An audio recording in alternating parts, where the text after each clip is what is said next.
Channel ని subscribe చేయొచ్చు కదా. మళ్ళా అడుగుతున్నా, నేను సిగ్గు లేకుండా అడుగుతున్నా, దయచేసి సబ్స్క్రైబ్ చేయండి. నా ఆవేదన అర్థం చేసుకో.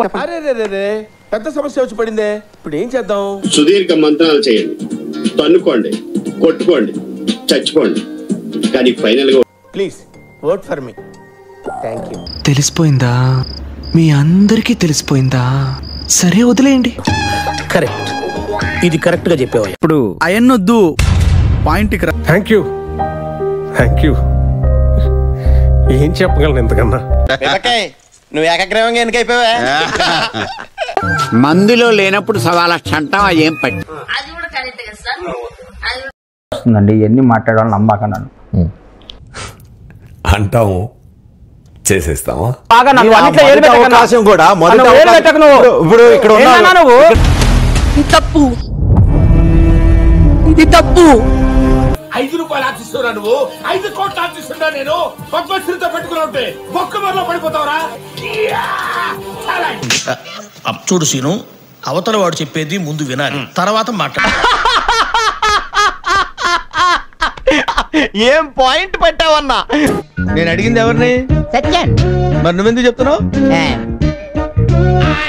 అరవకు, అరిచి నీ ఆధిక్యతను ప్రదర్శించుకో. నేను అరిచానంటే గొంతు పోద్ది. వేసుకోవాలి. ఏం చేస్తావరా? చంపుతావా? నరుకుతావా? ఏం చేస్తావరా?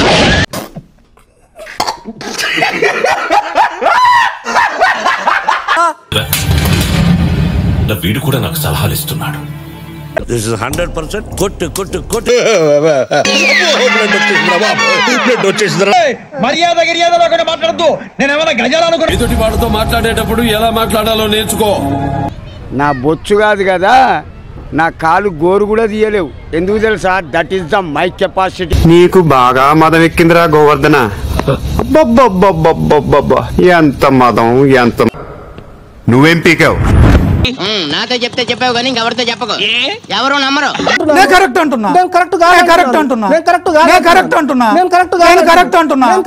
నీచులు ఎప్పుడు నీచంగానే మాట్లాడతారు రావు గారు, మీకు తెలియదే ఉంది. మీరు కానీ వీడు అప్పుడప్పుడు టీవీలో కనిపించేసరికి హీరో అనుకుంటున్నాడు.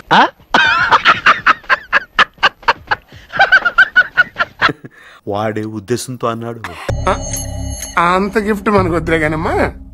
చూడటం కాదండి, మీరు చెయ్యాలంతే. మీరు ట్రై చేస్తారన్నారంటే అది ఓకే అయిపోయినట్టే.